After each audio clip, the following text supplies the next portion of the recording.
2வது நினைவு நாளை முன்னிட்டு தந்தை பெரியார் திராவிடர் கழகத்தின் சார்பாக ஒரு மிகச்சிறந்த கருத்தரங்கத்தை தந்தை பெரியார் திராவிடர் கழகத்தினுடைய மாநில பரப்புரை செயலாளர் ஐயா சீனி விடுதலை அரசு அவர்கள் இங்கே ஏற்பாடு செய்திருக்கிறார்கள். அதிலே உரையாற்ற வந்திருக்கின்ற தமிழ்நாடெங்கும் ஏன் வேறு மாநிலம் கூட அம்பேத்கர், பெரியாரிய, காரல் மார்க்ஸுடைய கருத்தைகளை பாடல்களாலே சாட்டை கொண்டு அடித்து இந்த சமூக மக்களுக்காக பாடுகின்ற ஐயா கோவன் அவர்களே, 10 ஆண்டு காலமாக காட்டான் சீமானை தனியூர் மனிதனாக இருந்து அதர்மம் என்ற வலையொலி வாயிலாக அவனுடைய தோற்றத்தை செதிலாக சிதைத்ததிலே முதல் பங்கும் ஆற்றி வருகின்ற அருமை தோழர் மனோஜ் அவர்களே வந்து கொண்டிருக்கிறார் என்று கருதுகிறேன். பார்த்தால்தான் அவருடைய வலையொலியை பார்த்தால்தான் வரும், இப்பதை போல இருக்கும். சீமான் பேச்சை கேட்டுவிட்டால் உடம்பு அப்படியே அரிப்படுத்தது போல் இருக்கும். அந்த திணவை நீக்குகின்ற வகையிலே அவருடைய அந்த வலையொலி காணொலி அமைந்திருக்கும். இறுதியாக நிறைவுரையாக ஐயா சீனி விடுதலை அரசு அவர்கள் மிக எளிமையான ஒரு தலைப்பை எடுத்துக்கொண்டார். இரவல் கடப்பாரை இமயத்தை அசைக்காது என்று ஒரு கவித்துவமான தலைப்பை கொடுத்துவிட்டு அவர் அந்த தலைப்பை வைத்துக் கொண்டார். எந்த கவித்துவமாக இதற்குள்ளே நாங்கள் அடங்கி விடுவோமா என்று எங்களுக்கு தெரியவில்லை.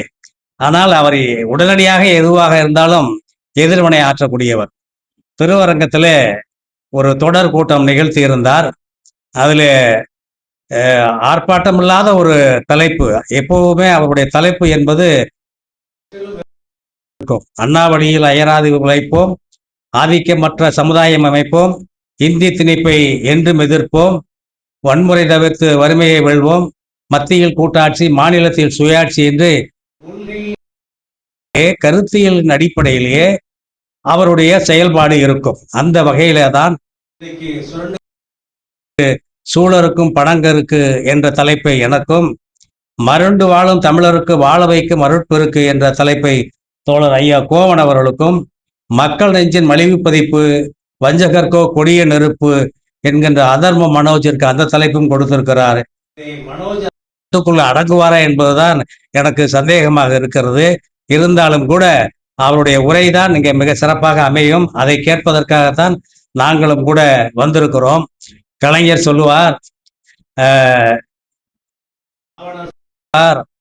தந்தை பெரியார் மட்டும் இல்லை என்று சொன்னால் இந்த சமூகம் நரியார் துரைத்தனத்தால் நலிவடைந்து போயிருக்கும் என்பார். அந்த சொல்லாடல் சமூகத்திலே பெரிதாக உலா வரவில்லை. பெருஞ்சித்திரனார் சொல்லுவார், நாட்டிலே தந்தை பெரியார் அவர் உழைத்த உழைப்பிற்கு பெரும் பேச்சாளர் மெகஸ்தனிஸ் என்று சொல்லுகிறவன், அவரை விட மேலான ஏதன்ஸ் நகரை சுற்றி வந்த சாக்ரட்டிஸை விட மேலான, அதற்கும் மேலான பணியாற்றியவர் பெரியார் என்று பெருஞ்சித்திரனார் சொல்லி இருக்கிறார். அவர் தனி தமிழ் தேசம், தனி தமிழ்நாடு என்கின்ற கொள்கையை உயிர் மூச்சாக கொண்டவர்.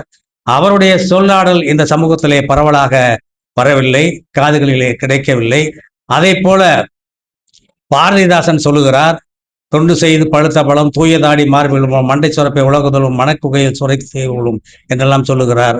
ஆனால் இந்த வீணாய் போன சொன்ன இந்த ஒரு வார்த்தை உலகையே கவர்ந்து கொண்டிருக்கிறது என்று சொன்னால் இந்த தமிழ் சமூகம் எங்கே போகிறது என்பதை நாம் சிந்திக்க வேண்டும். கலைஞர் அவர்கள் சொல்லுவார், புறத்தில் தடவுவதற்கும் அஞ்சுகின்ற கோழை நீ, தாளை மடலை எதிர்ப்புறத்தில் தடவுவதற்கு அஞ்சுகின்ற கோழை நீ,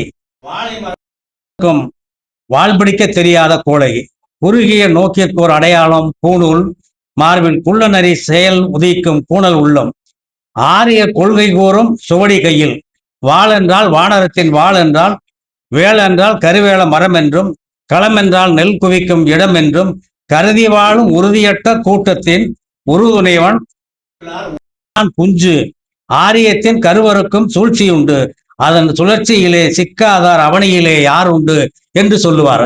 அந்த சூழ்ச்சியிலே சிக்கி சீரழிந்த இந்த சீமான் தான் தந்தை பெரியாரை தன்னுடைய வாழ்நாள் முழுதும் உழைத்த ஒரு மாபெரும் தமிழனுடைய முன்னேற்றத்திற்கு காரணமான தந்தை பெரியாரை இழிவுபடுத்தி விட்டான். தந்தை பெரியார் வாழ்ந்த வரலாறு இல்லை. தொட்டவன் அத்தனை பேருக்கும் நினைவு மன்றத்தை திராவிட இயக்கம் தான் எழுப்பி கொண்டிருக்கிறது.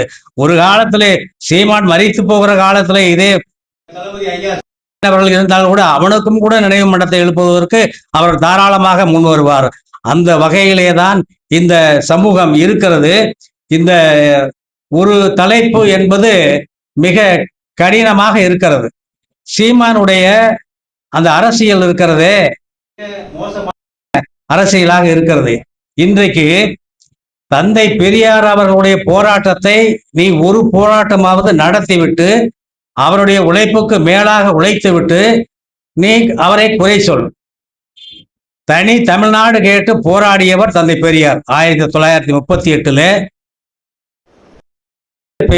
முன்னிறுத்தியவர். 50 சட்ட எரிப்பு, 51 சட்ட எரிப்பு, குலக்கல்வி திட்டத்தை எதிர்த்தார், இந்தியை எதிர்த்தார், சட்டத்தை எதிர்த்தார், காந்தி படத்தை எதிர்த்தார், இந்திய வரைபடத்தை எதிர்த்தார், அரசியல் சட்டத்தையே எதிர்த்தார். அரசியல் சட்டம் புனிதம் என்று சொல்லுகின்ற பொழுது அரசியல் சட்டத்தையே கொளுத்தினார். அந்த முகவரியிலே சொல்லுவார்களே we the people of India என்பதே அந்த வாசகமே மோசடி வாசம் என்று பறைசாற்றினார். 100க்கு 4 பேர் மத்திய அரசுக்கும் 100க்கு 14 பேர் மாநில மொத்தம் 100க்கு 18 தேர்ந்தெடுக்கப்பட்ட ஒரு அரசு எப்படி இந்திய மக்களுக்கு பிரதிநிதிகளாக இருக்க முடியும்? அப்பொழுதும் அந்த 100க்கு 18 பேர் என்பவர் நிலமுடையவர்கள், வரி செலுத்துபவர்கள். ஆக 1950 தான் வாக்காளர் பட்டியலே தயாரிக்கப்பட்டது.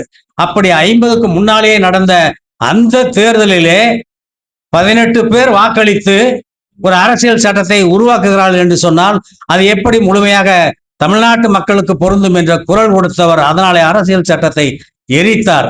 அதை போல உன்னால் பேச முடியுமா? சொல்ல முடியுமா? நினைத்துப்பார்.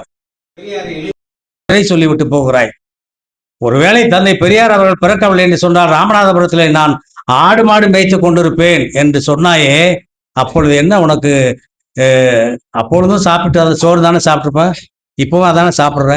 இப்ப மட்டும் எப்படி மாறுன நீ? தந்தை பெரியார் என்ன அவருடைய 20 வயதுல அவருடைய 29 பதவிகளை விட்டு விட்டு வந்தவர். ஆண்டு வருமானம் 20,000. அன்றைக்கு ஒரு பவுன் 10 ரூபாய்க்கு குறைவாக 8 ரூபாய் என்று விற்ற காலம். இந்த மக்களுக்காக தொண்டாற்றினார். ஒரு குழாய்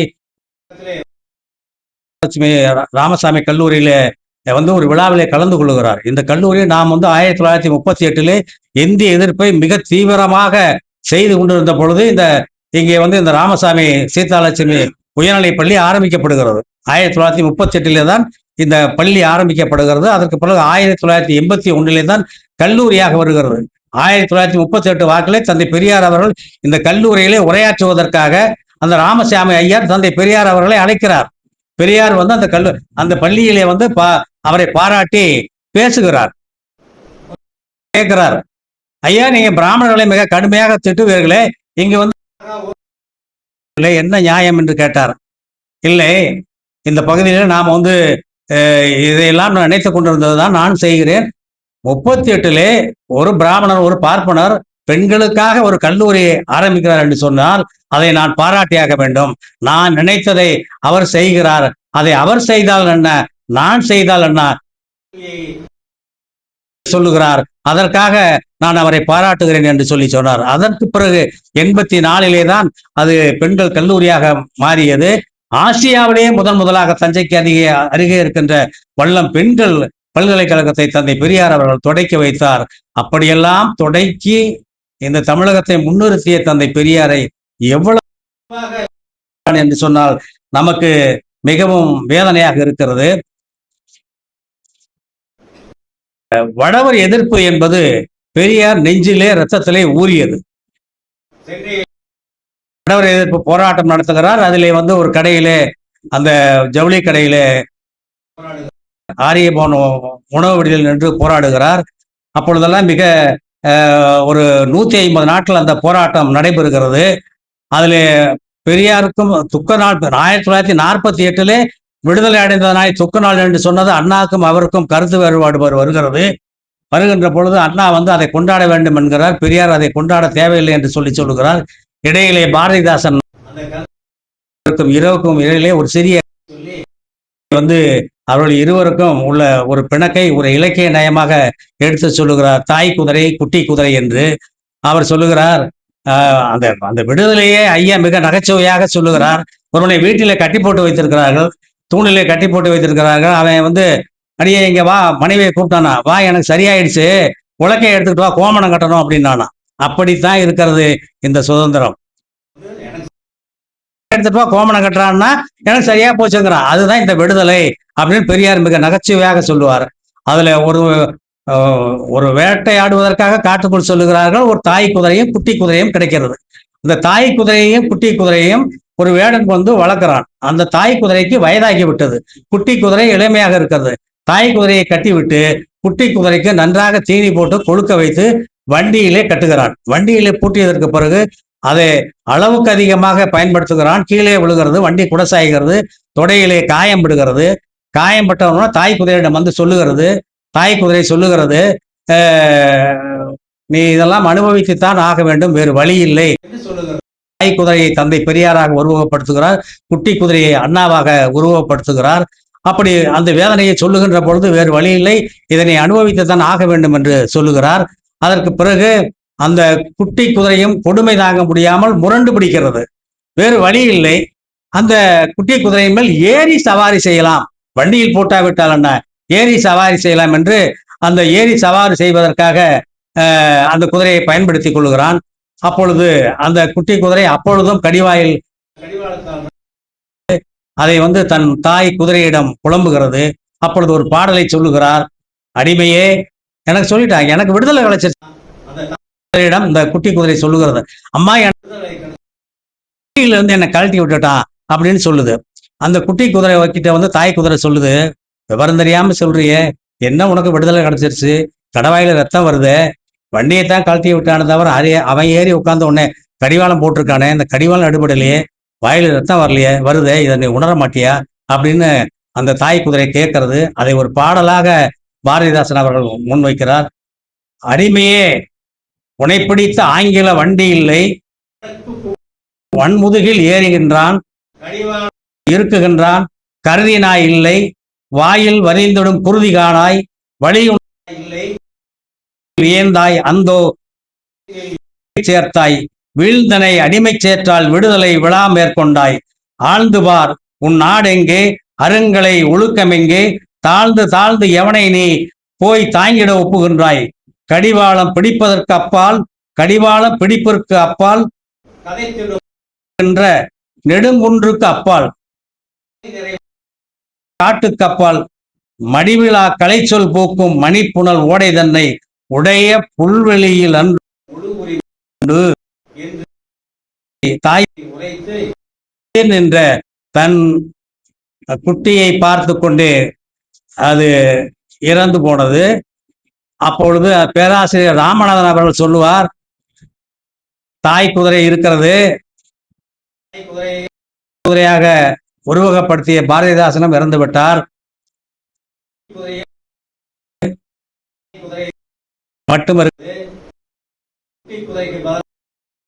முத்தமிழறிஞர் கலைஞர் இருக்கிறார், இன்றைக்கு அவரும் இல்லை. ஆனால் பேரறிஞர் அண்ணா வடிவிலும் பெரியார் வடிவிலும் கலைஞர் வடிவிலும் மூவேந்தரும் ₹1 உள்வாங்கி கொண்டு தன்னை கொண்டு அவுட் ஆஃப் சொல்லுகின்ற துணிவும் ஆற்றலும் ஆண்மை பெற்றிருக்கிறோம். இந்த தேர்தலுக்குள்ளாக நாம் எதையாவது செய்ய வேண்டும் என்கின்ற அவர்கள் இந்த கருத்தரங்கத்தை ஏற்பாடு செய்திருக்கிறார். இவனெல்லாம் விளங்க மாட்டான், காசி ஆனந்தன் சொல்லுவான், காட்டி கொடுப்பவன் எங்கே, அந்த கயவனை கொண்டு வா எங்கே, சாட்டை எடுத்து வா தம்பி, தூணோடு சேர்த்து வை, கட்டு கொளுத்து. என்ன கொடுமை செய்தான் தீயின் செய்து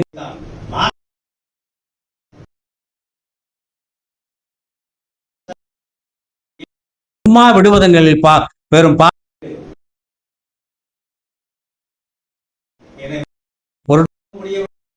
பொருட்படுத்தாமல் இன்றைக்கு இளைஞர்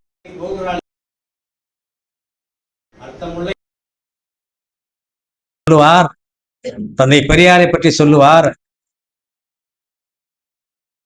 சரித்திரம் மறைந்த செய்தி தலைவனின் மரண செய்தி. சரித்திரம் மறைந்த செய்தி தலைவனின் மரண செய்தி. விரித்ததோர் புத்தகம் வீழ்ந்திட்ட துயரச் செய்தி. விழித்ததோர் புத்தகம் வீழ்ந்திட்ட துயரச் செய்தி. மரித்தது பெரியார் அல்ல, மாபெரும் தமிழரின் வாழ்வு என்பதை நினைவு கொண்டு இந்த வாய்ப்பினை நல்கிய ஐயா வாய்ப்புக்கு விடைபெறுகிறேன்.